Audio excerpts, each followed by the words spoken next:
Right, so, Larry, your turn to confess all. I used to run a market stall that only sold hats for dogs. Please, team, this shouldn't take long. Flannel! What year was this? It was in 19... There we go. 19...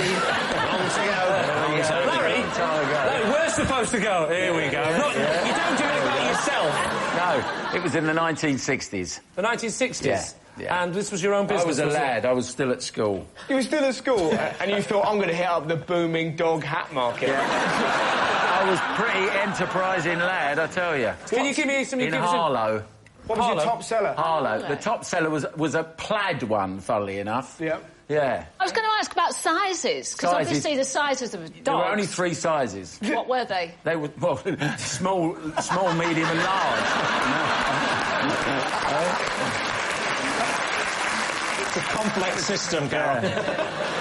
My key question is, how did a dog keep the hat on? You put it over its ears. So you crushed its ears? No, you don't crush it. No, well, I mean, this was the 60s. You didn't worry about those things anyway. But... People talk about the 60s ago. In the 60s, it was wild, crazy. I've never heard anyone. It was crazy. We used to crush dogs' ears and we'd think of the monkeys. Honestly, crazy time.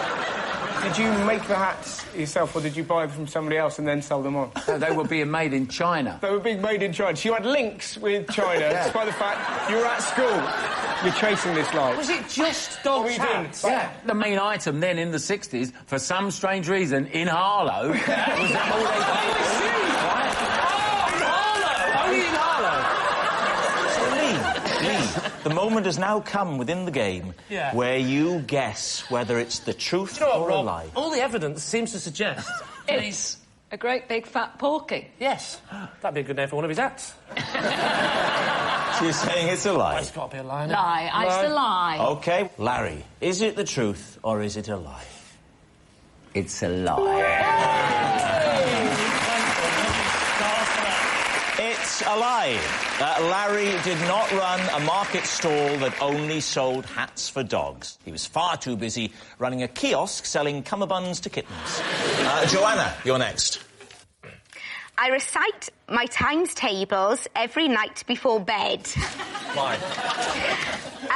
Because I've always been rubbish at maths. It just doesn't go in my head. My brain doesn't compute that way. And I can learn loads and loads of lines if I'm acting, but I've never been able to get my times tables in. And I thought, before I die, I want to be able to do my times tables. And also, when you go to a sale and you go shopping, when it says 75% off a dress or 40%, I can't work that out. I know it's thick and I feel embarrassed because I'm sitting next to you and you've got a degree. I'm a famous mathematician.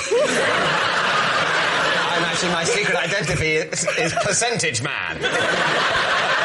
I thought, I don't want to die and not be able to do my times tables. Could you recite them now, then? Before I go to bed, my husband lies next to me and I say, I do them, and then I say, it's right, nice to see the fire them romance, at isn't me. it? I tell you what, dear, it's cold in the valleys, isn't it? Don't worry, I've got a king that'll cheer us up. What'd you start? What's the first one? It's not your 2 times table, is it? Yeah, oh it my is. goodness. I've gone as far as about my 6, and I get to 7. Don't go in. What's 7 times 5? I'm going to... Oh, God, this is so embarrassing. 35. 35.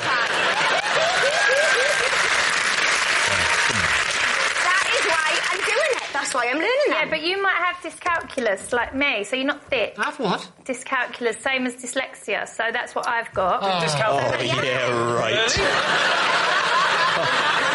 That is I've got shorterless. Well, that's true.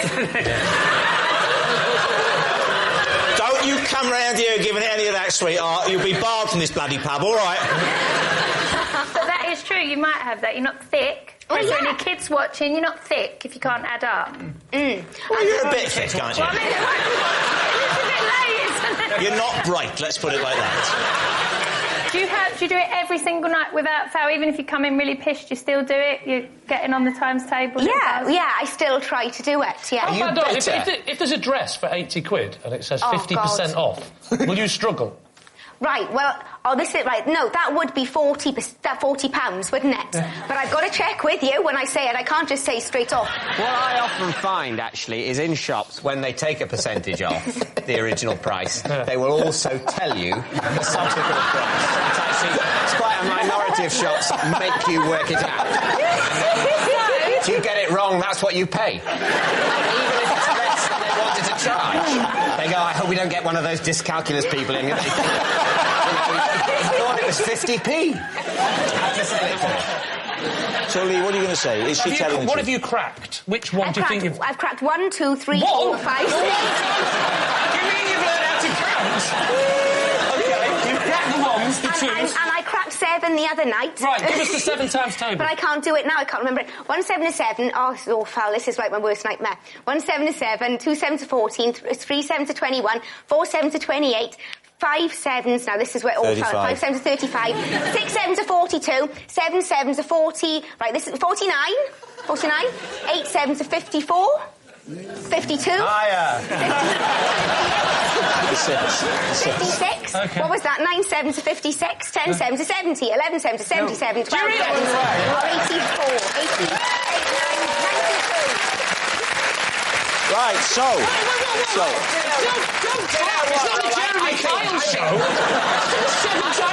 I think this could be a cracking new round. Lee, is it the truth? I think it's a lie. Why do you think it's a lie? Why would anybody do that at night? That's the last thing you need before you go to bed. I think it's true. Patsy thinks it's true. Patsy's going to stick on true. We'll go with Patsy, though. All right, then, so, Joe, truth or lie? That is... true!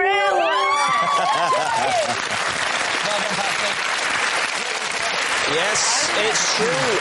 Actually, Joe, I've got a mental arithmetic problem for you. If you take one husband and recite multiplication tables at him 7 nights a week, how many divorce lawyers will he need? Jade, you're next. Whenever someone sits down next to me in public, I always say boing out loud just as their bottom hits the seat and then see what happens next.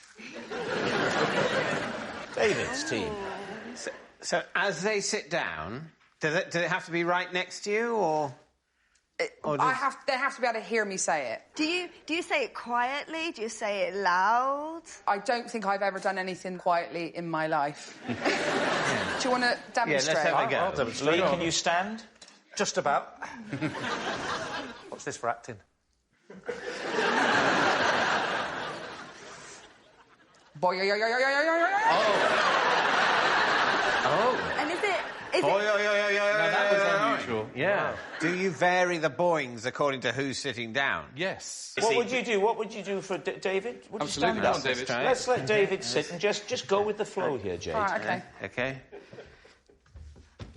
Boing. Much perter. I'm trying to work out which is best. I know which is best. I think it's very clear which is best. Oh, yeah. Jade, would you indulge me? OK. Oh, yeah. Well, stand up, then. I am standing up.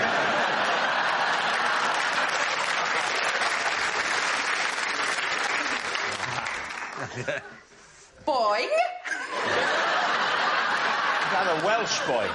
Yes. It's just quite Welsh, but also quite seductive. Ellie, what do you think? I can see it, you doing it. Do you have to be on it? Do you have to be focused? So when someone sits down, they go, boing. I don't think about it that hard. It's just... it's just if someone... You can spot the Olympian, can't you? You have to be on it. You have to be focused. I don't really think about it, really. OK, David, it's time to be a captain, to be a leader. Okay, what do you think?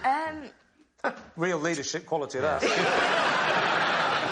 I'd love it to be true, but I think it might be false. I think, having got to know you, I think this is absolutely credible. I think it's very much the truth. David? Well, I was going to say it's probably not the truth, because what she said is that every time someone sits down next to her, she goes boing. And I don't think anyone would do that. OK, we're going to say it's not true, it's a lie. You're going to say it's a lie. OK, Jade, was it true or was it a lie? It's a lie. It's Caroline. I once went home halfway through a gig I wasn't enjoying, then came back at the end and pretended to my friend I'd been there all along. All right, David's team. A gig is like a concert or something. Yeah. What kind of gig was it? It was a Genesis gig. Oh? When was this, Caroline? Probably 82 or something like that. So you were at a Genesis gig in the 80s, which would have been at a stadium, maybe. Yeah, Which stadium was it? Wembley. Where did you live? Finsbury Park. You got out of a stadium and all the way to Finsbury Park and then back to a stadium and in through security. I didn't get back in. I made my way to the sort of bar-y bit and waited and met my friend. It's not easy to get from Wembley Stadium to Finsbury Park on the tube. You have to go down the Jubilee line. Yeah. And then There wasn't a Jubilee line, was there? Yes, there was. That was 1977, the Silver Jubilee. Oh, so, yeah. Wow. Thank you. I'm so glad that the railway enthusiasts are in. Tell me, John, if you were to be at a Genesis concert, do you think you'd have the strength of character to leave while they were knocking them out? I wouldn't be there in the first place. Why didn't you go to a nearby cafe or pub to wait for your friend? She could still hear him there. Yeah.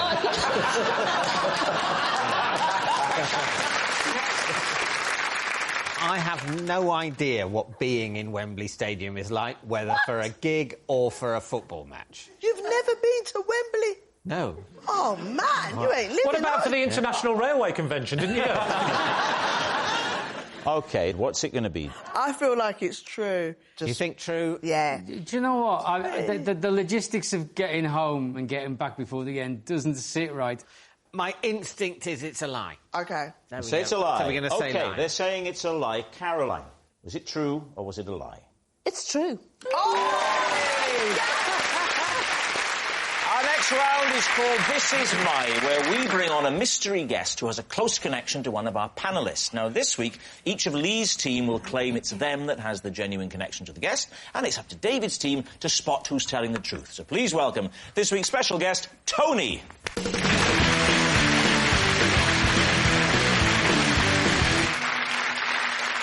Right, Kevin, we'll start with you. What is your relationship with Tony? This is my mate, Tony. We were once questioned by the police for stealing a life-size cardboard cutout of Hugh Grant. Katie, how do you know Tony? This is Tony, and he freed me from a vending machine when I got my foot stuck in the push compartment. Finally, Lee, how do you know Tony? This is Tony, and until today, I had never met this man before, but the person that was supposed to be doing this tonight didn't turn up. So I grabbed the first person I saw outside the studio. So there we have it. Kevin's partner in crime, Katie's snack machine saviour, or Lee's stand-in man. Right, David, off you go. Well, Lee's one is quite difficult to cross-examine, isn't it? So essentially what Lee's saying is, here's Tony, he's a random bloke. But who was supposed to come, Lee? Well, had it gone to plan today, I would have said, this is Graham, and he's my self-defence instructor, because I'm learning self-defence. Right. What happened to Graham? Did he get beaten up? The story I am told is that he hurt his arm this morning during a self-defence class, and then very late in the day, he got in the car to come here and had some turn because of the painkillers he was on and cancelled and said, I can't come. Well, it's a sad old story. Yeah. So what was Tony doing here before you found him? He's a joiner, which is somebody that puts wood together. Thank you. I didn't want you thinking he was somebody that just randomly joined clubs. He's just a very sociable guy. I'm a joiner. Where are you going? I'm going to join a club. What are you doing? What are you doing? The guy buys? Yeah, OK. Where were you in the complex? Well, I'm not sure how good this is for national television, but I'll tell you, David. I was just outside that door where some people go out for a cigarette. I think you're aware of that door, David. I'm aware of the door. I'm sorry if David's parents are watching to break the news like this. But David occasionally does that. Yeah. And I'm not talking cigarettes either. No. To me, it will always be the heroin door. What sort of incentive did you offer this good man to come here and make a complete numpty of himself? Well, answer the man, Rob.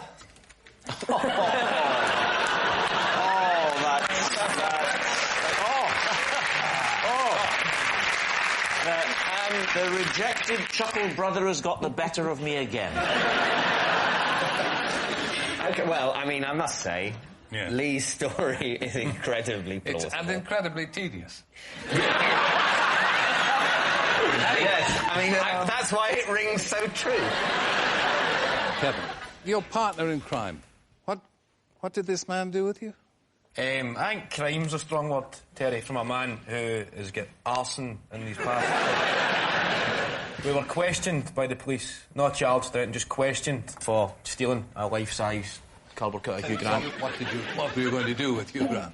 We'd went to Blockbuster Video, and nothing really caught our eye, except the life-size cardboard cutout of Hugh Grant. What? Sorry, I didn't understand a word of that. We went to Blockbuster Video, okay?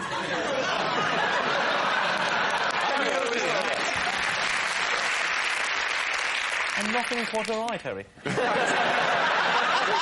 Finally, he's talking normal. Exactly. It shows to every Scottish person if you just made a little bit of effort. Yeah.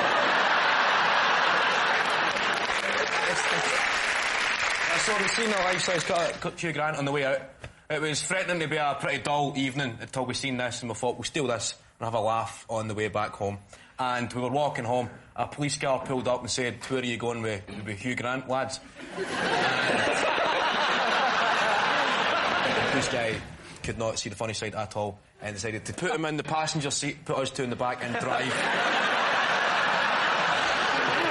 us to the police station to be questioned. We haven't touched on Katie yet. No, we haven't. Yes, you've been told about that, Terry. We told you quite clearly before we started. Yeah. Where was the vending machine? It was at Cardiff Central train station. What did the vending machine vend? What is this thing you call love, human? What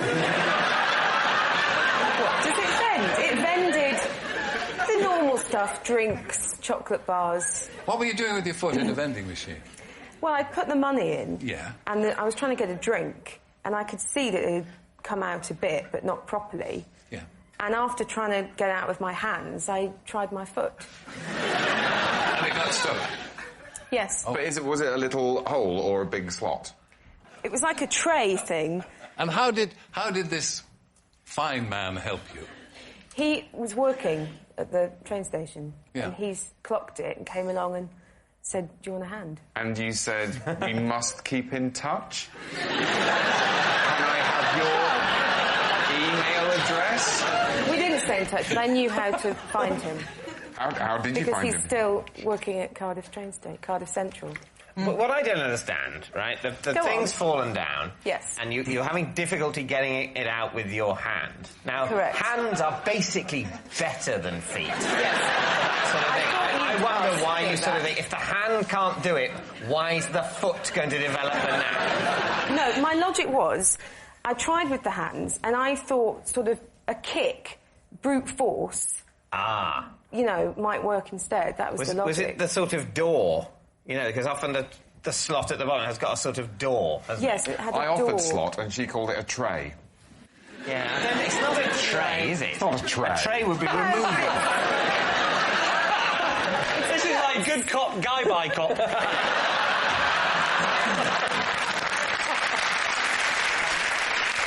How did he release the foot? What exactly did he do? He had a key to open the front bit. So you just went back and whoa! Well, what do you think is the most plausible story then, Terry? Do you think it's... I think, and once again, I may be putting my faith, as indeed I have throughout my life, in a woman. So you believe Katie? He looks Welsh. I think Lee or Kevin. I'm having some Guys, I difficulty. need some consensus. I'm having trouble picturing the foot lodged in the tray. So if you're saying you're going towards Lee, you have to then accept that he is having self-defence lessons. Oh, that's a good point. Because if, you know... Why are you getting self-defence lessons? Well, because my wife decided to take self-defence lessons, and she asked me to come with her. We have private lessons, and he comes round to the house. Okay, I wasn't expecting it. It was on the NHS. I've thrown money at the problem. What are you going to say then, chaps? Is Tony Kevin's Hugh Grant thief? Gosh, crikey, gosh. Katie's vending machine hero or Lee's last resort? I don't know. I don't know. Oh, dear. I think maybe Kevin. I think I'll go for Kevin. And you think it's Katie? I don't know. So I'm going to say we think it's Katie. OK. Tony, would you please reveal your true identity? I'm Tony, and me and Kevin did steal a life-size Hugh Grant cutout.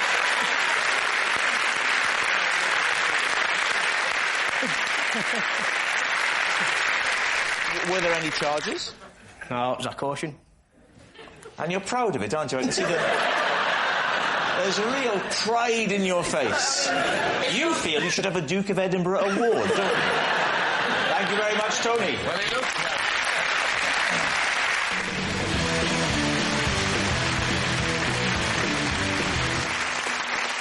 So, Johnny, what is Johnny to you? This is Johnny, and we once pretended to be members of Take That to get backstage at a gig. Right. Johnny's boy band buddy. Anna, how do you know Johnny? This is Johnny, and it's my fault that he had to climb a mountain twice in one day. Right. Anna's unhappy hiker. And finally, Lee, your relationship with Johnny. This is Johnny. At school, we both fell victim to Brian Pimento's infamous Biscuit Con. So there we have it. David, where would you like to begin? Johnny, what did you do with him? You snuck backstage? Well, we didn't sneak. Yeah. What we did is we convinced an ignorant promoter in the early days of Take That that we would Take That. We didn't only snuck backstage, we wanted to go on as Take That. Did you? And you said that you were actually in the band? We said that we were the band. We were at a local county show, and we decided it would be a good idea. Take That had just released It Only Takes a Minute Girl. So which is an unusual brag. And they weren't that well known, so they booked them cheap, and we decided to just chance our arm and pretend that we were them. And which particular member, because I'm struggling here to think who it would be. This was a stroke of genius. Johnny told them that, like, every boy band needs one that's, like, everyone thinks they stand a chance with, and that was me. You always need one in the band that you think, yeah, I could. Yeah. and that, Rob, is why we have you. Thank you very much. Thank you. So where was this? At a big show. Well, a big show, that's not very specific. Oh, you said it was at a county show. Yeah, right. I'm imagining it's a lot of livestock being sold and displayed. But it wasn't that far. Right. Because before we were due to go on stage, they just judged the best rabbit. I can totally imagine a kind of event where early in the evening they judge the best rabbit and then Take That comes on. But just in case not everyone can picture it, can we have some details? It was St Helens. What county is St Helens in? Merseyside. And yet with the Cheshire postcode. Sort that out. When was this, Johnny? It was a big show. It was a big show. Johnny, what happened? Did you get up onto stage? No, what we did is we turned up and announced ourselves as Take That. Yes, but there's only two of you. He was better looking at the time. You know, marriage and running a pub hadn't ravaged him. And we turned up and just announced that we were Take That. And how far did you get with it? We got backstage. They were running late, so we were going to go on as Take That. Right. And there was only one guy who, outside of myself, who'd seen the video. Yeah. And just as they were about to announce us on, he ran up and told us to get out. All right. Who would you like to question next? OK. First question, Anna. Is what Johnny's saying true? The fact that you're considering it is bad news for your story. Can you remind us of your story? Something about a mountain twice. Yes, it's my fault. He had to climb a mountain twice in one day. Which was the mountain? It's called Cat Bells. Anyone heard of a mountain called Cat Bells? It sounded like she was trying to say Kathmandu and forgot the rest.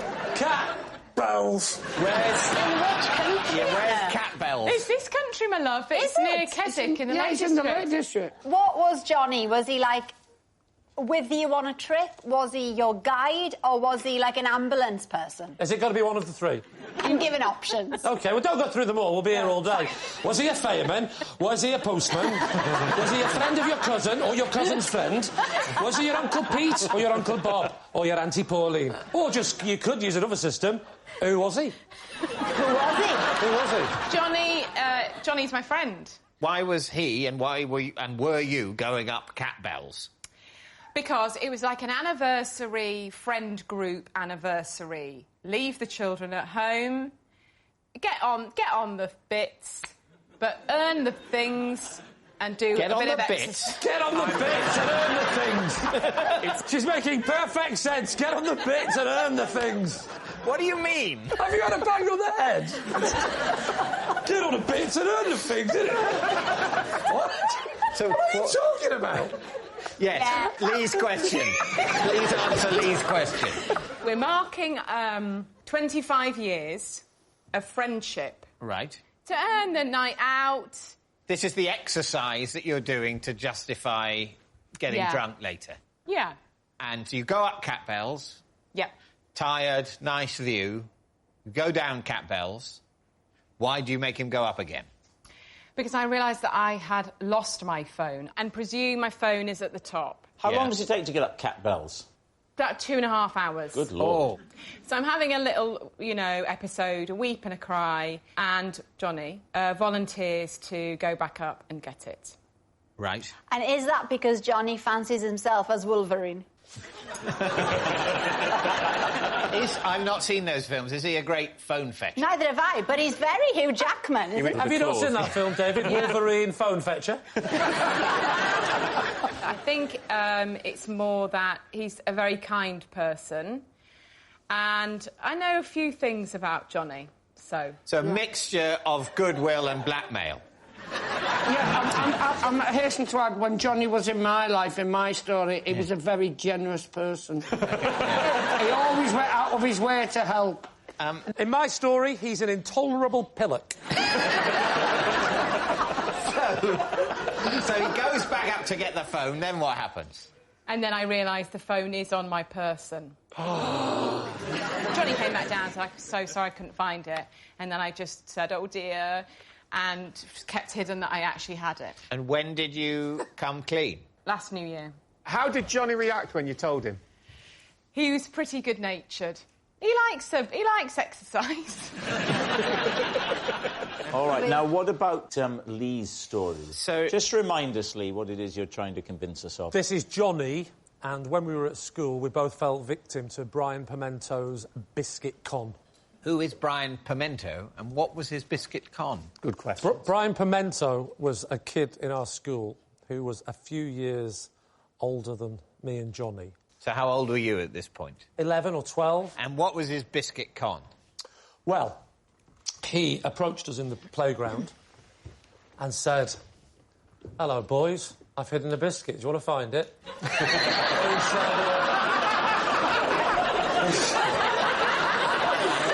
He said that his dad worked for McVitie's as a lorry driver. Yes. And that he could get us a whole tin of assorted biscuits each. Ooh. Those big Christmassy ones with 3 layers.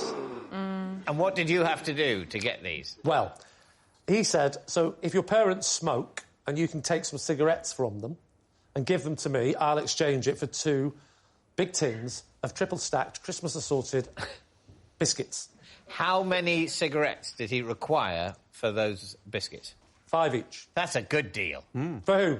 For, I would say for you. Yeah. David, let's talk.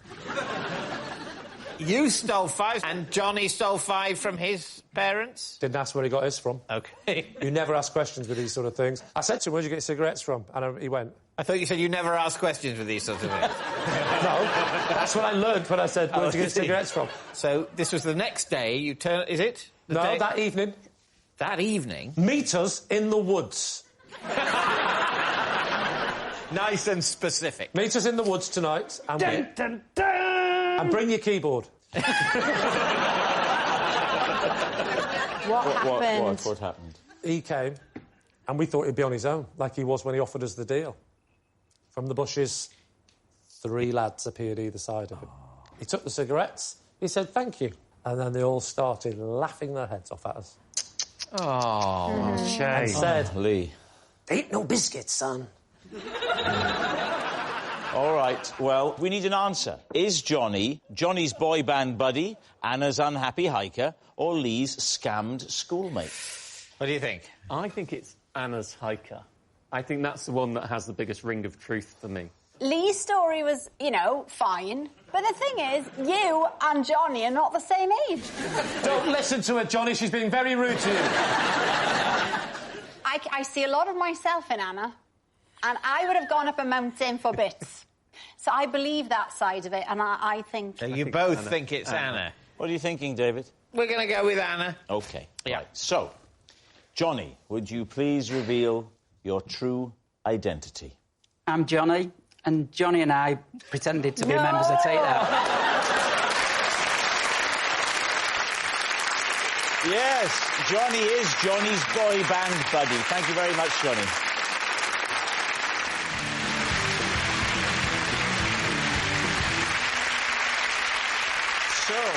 Rory, who is Jamie to you? This is Jamie, and after a mix-up in a tattoo parlour, we now have each other's tattoo. Daisy, how do you know Jamie?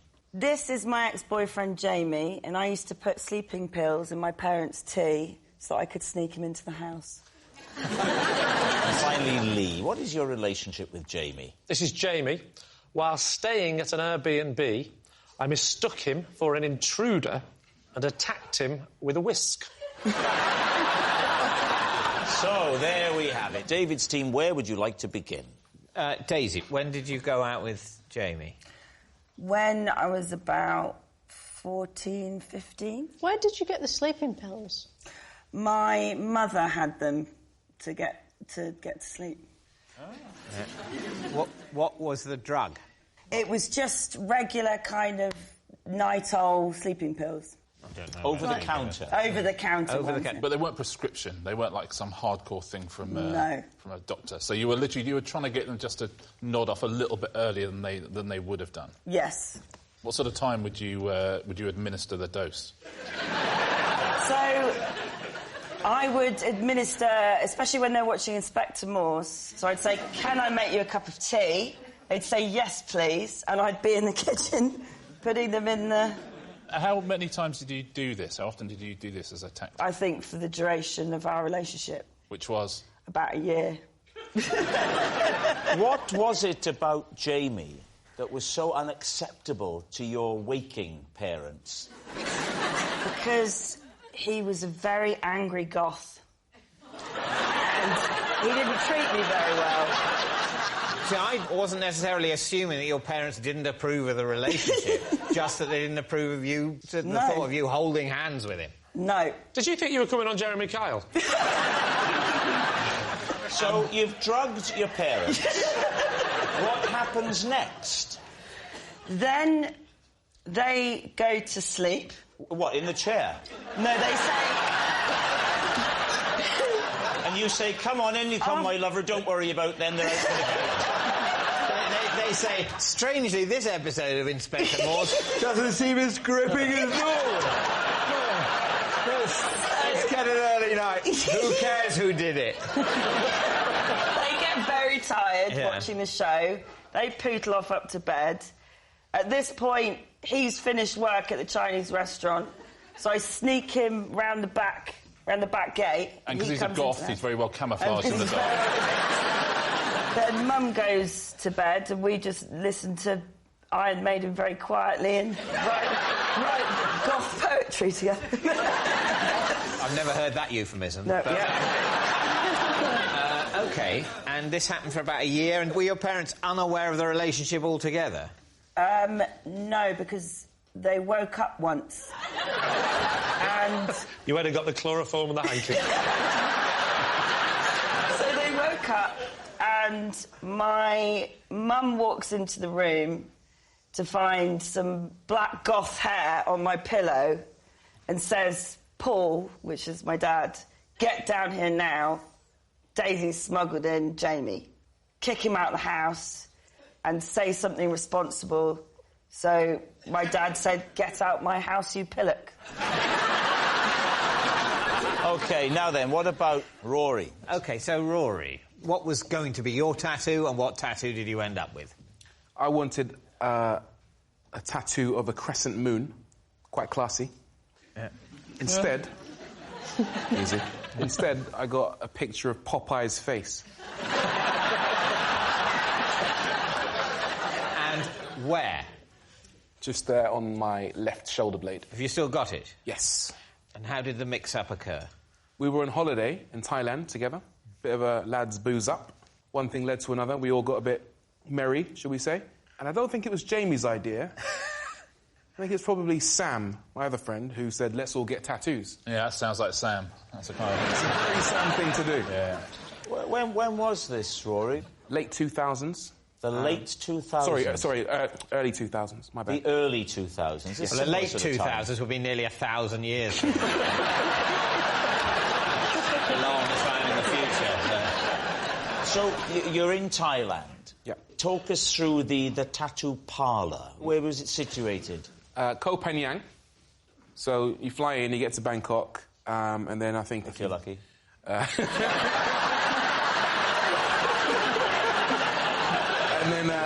then you travel to Koh Phangan, and there's this little parlour, and they're used to tourists coming in all the time, and they have multiple beds, if I remember correctly. How classy.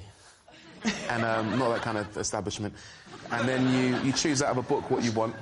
Yeah. And then you kind of go... I know what a book is. I'll have the number 4, Jamie wanted the number 5, or whatever With rice, it was. or...?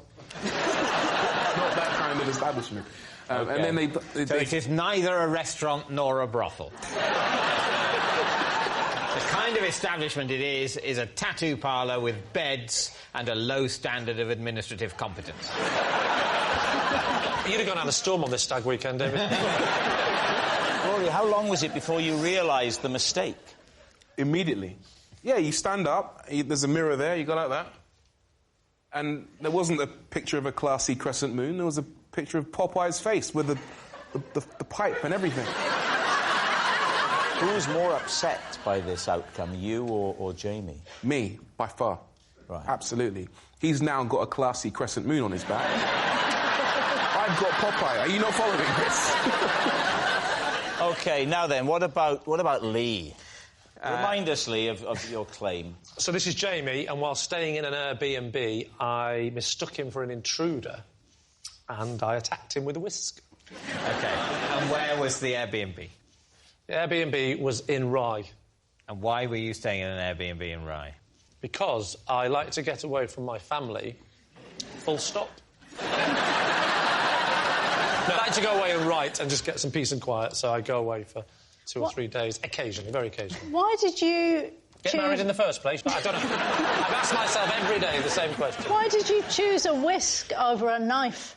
Well, as you may know, that a lot of people that are attacked in their home are often attacked with their own weapons, because what they do is they take a weapon, like a hammer, and they go, "Get out of my house," and then the burglar panics, and then he grabs the hammer, and a fight ensues, and then the person ends up getting injured. So when I opened the drawer, I had to make a selection. And I couldn't go knife for the reasons I've just explained. I looked at big rolling pin. I could get attacked with that. But you can't go the other way either. You can't pick up the Mr. Men jelly mould. And I had to find out what was the perfect middle ground between... It looks aggressive and offensive, but I think it'll be all right if he tries to hit me with it. What's the most he's going to do? Mess my hair up? You wouldn't want a knife, you wouldn't want to kill him. You'd have a whisk, you could just beat him.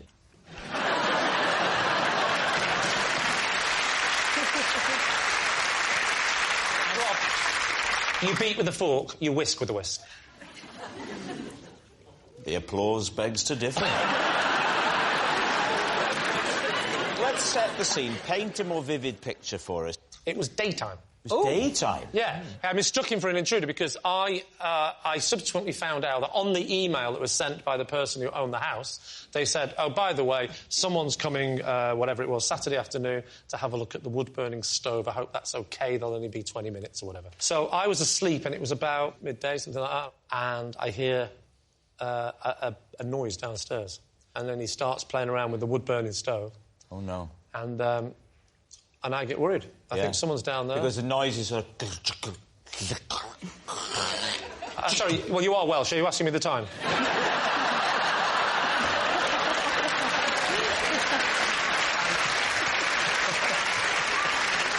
And so I go downstairs and I see this figure. I panic. And I was going to say, get out, or else. I don't know what I was thinking. I just ran at him. I'll whip you to a soft peak. Oh, I definitely didn't say that to him. No, never say that to a strange man in your house, David. And I whacked him on the back really hard, just kept whacking him and whacking him. You hadn't previously challenged him or asked him why he was there. You just went straight in and battered him with a hand whisk. I just panicked and I was just straight in, went to the kitchen, got the hand, batter. No, there's no batter involved. We need an answer. So David's team, is Jamie Rory's branded buddy, Daisy's smuggled sweetheart, or Lee's innocent intruder? What do you think, Diane? Well, I'm not sure about Nighthall. I don't think it's that strong. So I think Daisy's lying. Yeah. How old do you have to be to know about Popeye? Oh, that's... Because I think... Why would he pick... Yeah. It doesn't ring true. OK. You know that if it's not Daisy and not Rory, that means it's Lee. That's right. Can't be Lee. So, what's it going to be, David? I think it's Daisy. You think it's Daisy? I could be persuaded that it's Daisy. We'll go with Daisy. You're going to say Daisy? Yeah. Jamie, would you please reveal your true identity? I'm Jamie, and I used to sneak into Daisy's house. Well done, guys. Yes, Jamie is Daisy's smuggled sweetheart. Of course, this is not something you should ever do, putting sleeping pills in someone's tea. And thank you very much, Jamie. I once accidentally made my nan eat something she shouldn't have. Ooh. Made your nan eat something... What was that thing? It was a toenail. Oh, true. Let's just move on. I need to ask a question. Is your nan still alive? She is. Yeah. Well, you sounded rather regretful there, Lenny. Are you keen to get rid of the old bat? He's just making... It is June we're recording this, and this is going out at Christmas. He's just hedging his bets. Yeah.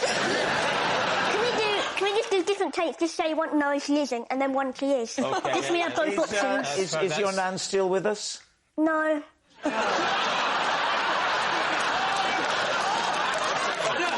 don't think we should do the version whilst Rusty's laughing. Is she not alive? No.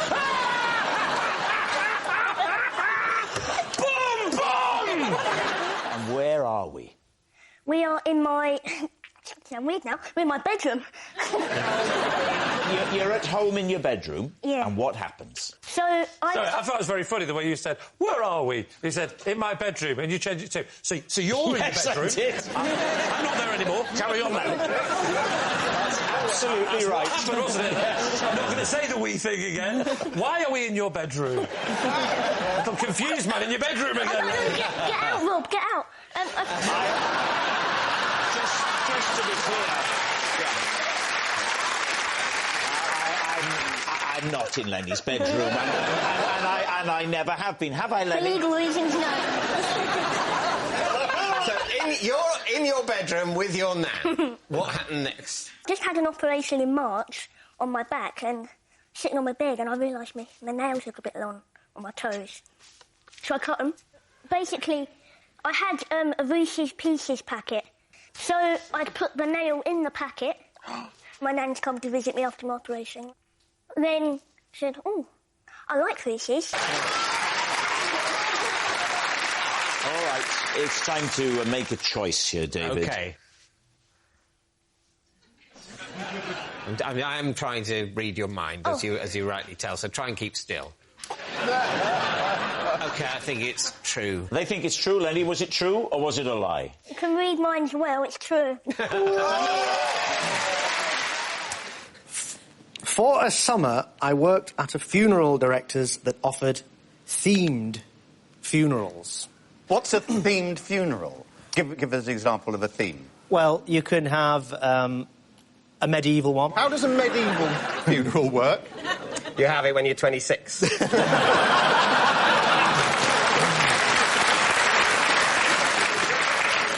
Well, there was a king and queen. Right. Obviously. Who are the king and queen? The sort of the departed parents? The nearest people to the person who's died. They dress up? Yes, they dress up. Oh, I see, so it's not just the dead person, everyone's got to be into medieval. The people who are alive are dressed up and the dead person's dead. He doesn't know. We've had medieval. Medieval. Could you give me 3 others? There was a Valentine's Day massacre one. Oh, come on! What did that tell us, that? Actually called Valentine's Day Massacre. It's called the Blue Parrot. What?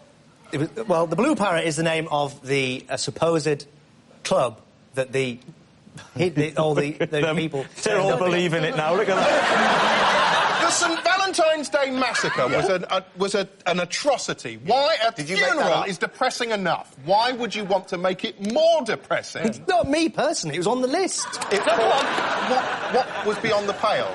Like, if I came and said I want a cannibal-themed funeral... There was one who came and wanted all the people to be serial killers.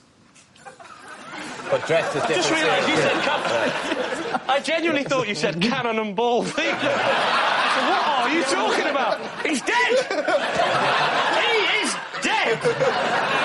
Did you ever get a point where there was, like, another regular funeral going on at the same time and maybe they were slightly upset to look over and see people in zany It's a Knockout costumes burning a corpse into the ground?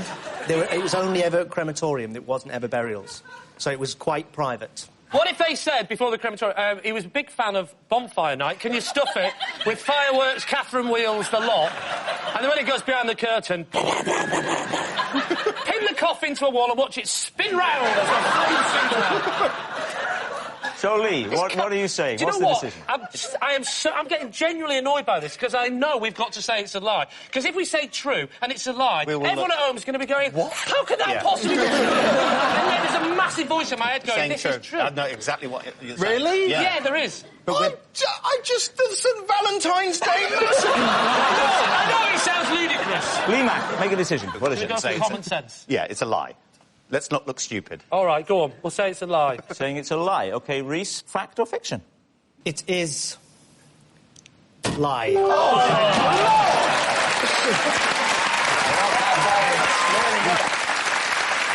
is indeed a lie. Reese didn't used to work at a funeral director's that offered themed funerals. Actually, I plan to put my ashes, while still hot, in one of those council wheelie bins. That'll show them.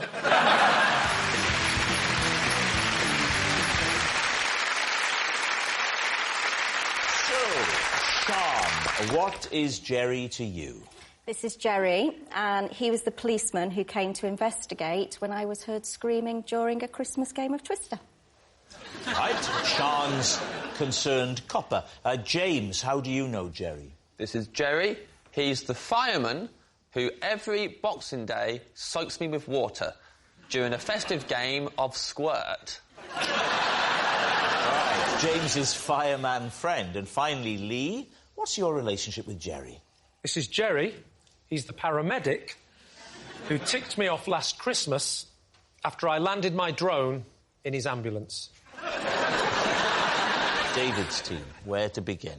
Sean, you were playing Twister. Yep. What was the occasion? It was in between Christmas and New Year, and me and my family had gone away and rented a cottage. And why did you scream? Because I think I had my left hand on red and right foot on green. Tricky.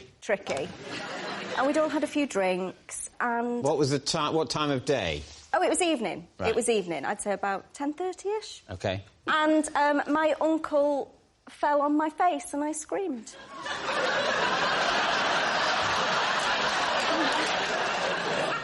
And you would scream, wouldn't you? You would scream. Was he a friendly uncle? Very friendly. If you've been affected by any of the issues raised in tonight's show, there is a website you can visit. It wasn't a horrific scream. It was fun. I was having fun. I was just a bit hysterical. Could you reproduce it, Sean? Could an actress of your stature reproduce it for us now? Imagine Lee is this uncle who's a little too friendly. You're never that happy when he turns up, no matter how many presents you think, oh, it's Uncle Lee. Oh. I like the way that you said she's a good actress, so she could play the part of the screamer, but I could just play the untoward uncle naturally. So, there you are. Why don't you demonstrate the twister? James, what are you doing? Playing the twister, Matt.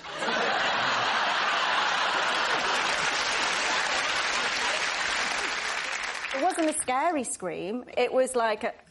because I was having fun scream. How did the neighbour next door hear it, if it was just a little scream? Did the uncle let out anything as well? Did I certainly did not.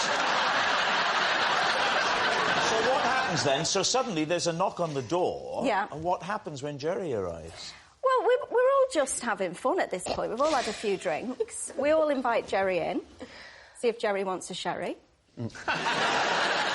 He was really lovely about it. Right. So is there a police station in this village? And they're all on duty at Christmas week, Well, there's always got to be a policeman on duty. Somewhere. To look out for madmen like you pushing donkeys down lanes. Now, what about James? OK, James. Just remind us, James, what it was that you said. Jerry is the fireman who every Boxing Day soaks me with water during a festive game of Squirt.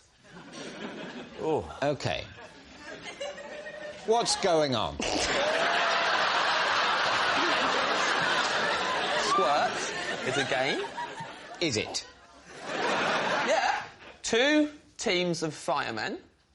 OK, so that's... For a game of Squirt, the first thing you need is 2 teams of firemen. And they go either side of a river. Yeah. And you get a rope, and you tie it up in a tree at one side of the river, and then you run it along and you tie it to a tree at the other side of the river. Yeah. But before you've tied it to the other side, you thread a barrel across it. Of course you do. Just thread a barrel. Yeah.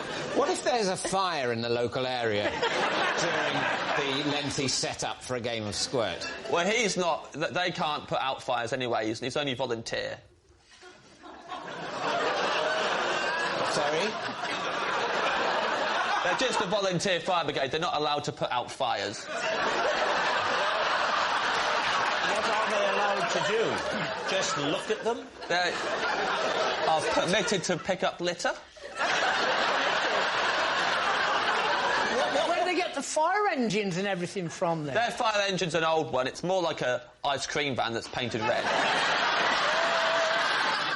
The volunteers, do they have the uniforms? No. The Kettering Volunteer Fire Brigade have a T-shirt, and it has an emblem on it of a fire being put out by a beer.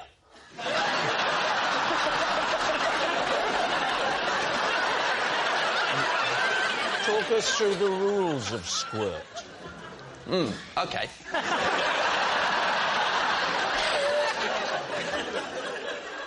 You get the barrel to the middle of the rope, right in the middle of the rope, and then both teams aim their hoses at it. Are the volunteer firemen allowed real water, or do they just mime it? No, they're allowed water, they just can't aim it at a fire. OK. If there was a fire, they would have to turn the hose off. Right.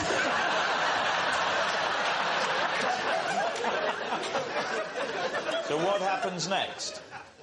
Someone's like, go! And then they both turn their hoses on and they aim it at the barrel. And what you're trying to do is you're trying to get the barrel, trying to squirt it along the rope so it gets to the opposition side of the bank. and all the water is hitting this barrel, and we're standing on the bridge.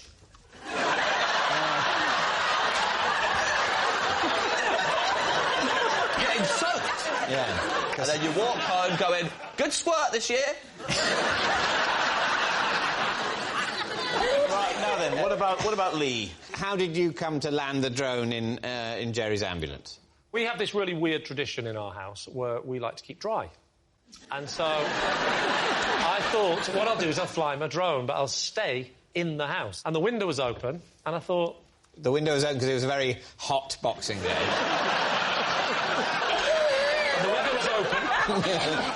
The window was open because my wife always has the heat on very high over Christmas, and I'm not a fan of radiators, so I opened the window. Yeah. And I was practising in the bedroom, and I thought, I'm so in control of this, rather than go downstairs and fly it, I'm just going to go straight out the window. Was the drone a Christmas present? The drone was a Christmas present, correct. Who gave you a drone for Christmas? Not you, because you got me nothing. Yeah. It was my wife. Your wife got you... It's a very romantic present. A drone. She's heard me say it to her a lot during the year. Drone. Why was there an ambulance there? Had your wife called it as a precautionary measure? The ambulance was actually the house over the road, and as I was flying the drone, I looked over, and a man was carried out on a stretcher.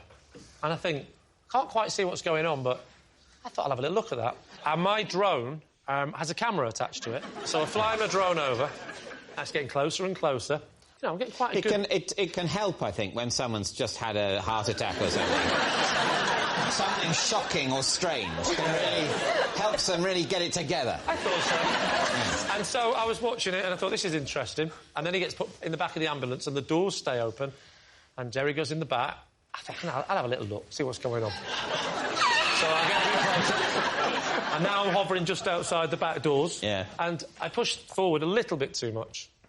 And the drone went straight into the back of the ambulance, striking Jerry on the back.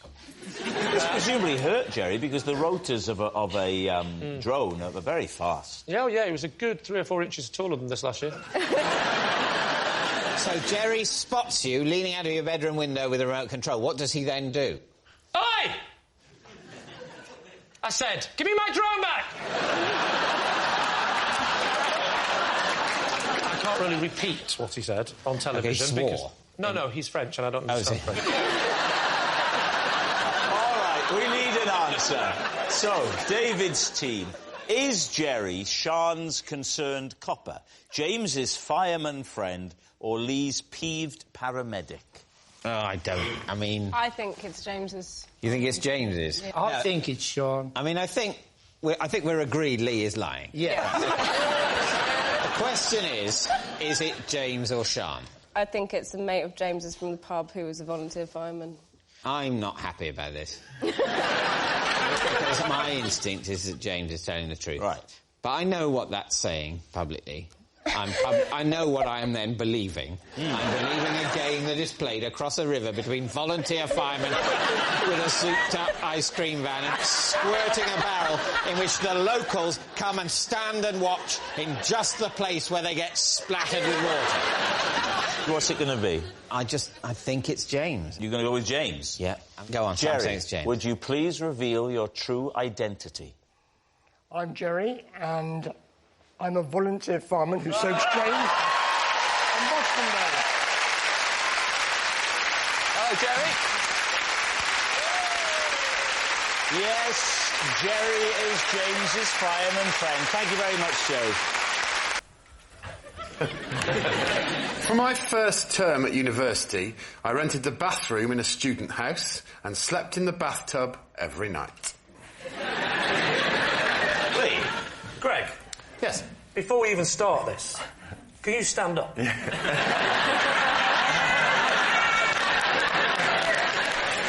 be no... Unless David stands up with me, there'll be no perspective. David?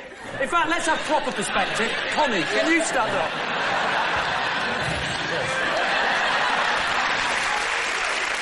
You know the question. Yeah. What's the answer? Well, I just hung off the end of the bath. As I hang off every single bed that I've ever slept in. No. You definitely don't hang off a bath. Like you hang off a bed. Because a bed go like that, and then you hang off. Yeah. You'd have to go up and cross and hang off. You're tall, but you're not a snake, Greg. The thing what actually drove me to change my circumstances was that I was bruising the side of my cheek regularly by waking up in the morning and clanging into one of the taps. Can I ask why on earth you would sleep with your head at the tap end? That is mad.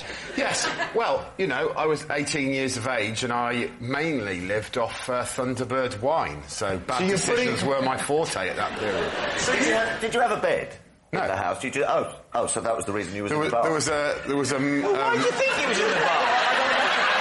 I chose to, Phil, yeah. How many other people were there in the flat? 3. 3 people, what, 3 beds? Yeah. Why would you not sleep on the floor next to the bath? We had a giant 1970s sofa that had a peculiar corner unit, and I took both cushions from that corner unit and they fitted in the bath perfectly, and it was incredibly comfortable. So hang on, it wasn't a freestanding bath? A roll top? Yeah, was it a roll top freestanding bath? It wasn't a freestanding bath, but the end of the bath projected out into the room. Where was this, Greg? Which town were you? Was this Oxford or Cambridge? It was in Isleworth in West London. It was only because of a mix-up in housing agreements. We soon sorted it out after a term. I only had to do it for a term. What was the mix-up? I'd agreed to move in with these 3 guys and we got the wrong size house. Hang on, that's not a mix-up, that's just stupidity. There was 4 of you, and you got a 3-bedroom house with a bit of a mix-up. The boys blamed me, which is why I got the bath. Why did they blame you? Because I was the one who booked the house. How did you get into university?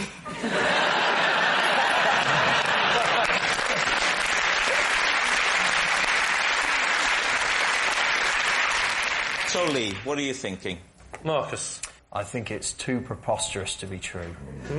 The taps for me, you don't. If you're going to sleep in a bath, you don't put your head up the tap. I think it might be true, but I'm not going to Oh, well, you're the skip. You've got the armband, son. I might be the skip. Do you get armbands if you're a captain? Only if you can't swim. I'm telling you, I don't know if this is in the spirit of this game, this is true.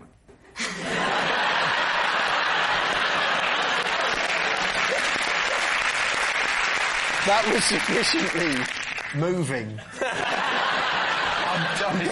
I'm going with it. I'm saying it's true now.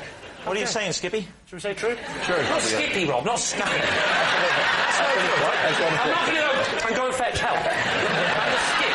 Right? Someone's fallen into a mine shaft. We're going to go for true. Go on, mate. True. Change it to true. We're going for true. You're saying it's true. Greg Davis, were you telling us the truth or were you telling a lie? Do you feel, David, any sense of genuine competition in this game? Yes, I do, yeah. Then I think you're going to like me very much. It was a lie.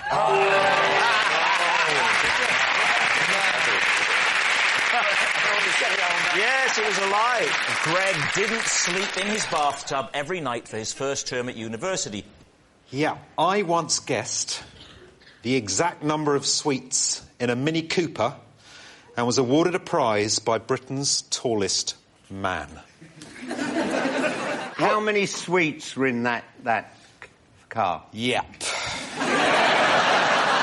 I can't remember, actually. Oh, when was this? I would have been about 11. Can you give us a ballpark figure? It was something in the sort of 4,000 area, because they were quite...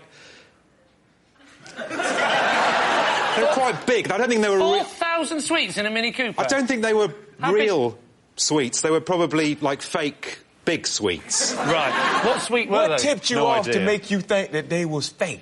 They just looked too big for a mouth. If they're that big, you said about that big? Quite big, yeah. I don't know, yeah. So they had massive fake sweets in a Mini Cooper? Yeah. I'm very suspicious of your story. Yes, you can't remember the amount, you can't remember the size. And where was this? Any recollection of the country? Or... Yeah. It was at Brent Cross Shopping Centre, and I won £100. What? That was the prize. £100? £100. What year was this? Oh. 80... 83, something around there? Late 80s and 83. Do you know, one bit of advice, don't ever try and make it in politics. You haven't got a chance. And he knows.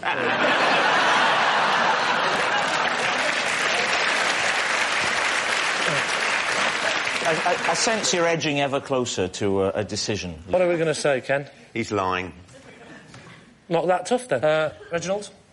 My first instinct to say that that's too fantastic of a story to have ever happened to anybody.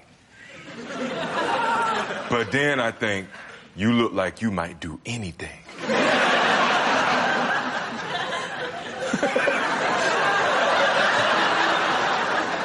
I'm gonna go with yeah. I don't know who to go with. Reginald with his suave charm. Or you. I'm going to go with Ken here and say that you are, in fact, not telling the truth. You're saying it's a lie. OK. So, Steve Mangan, truth or fiction? It is, in fact, the truth. No!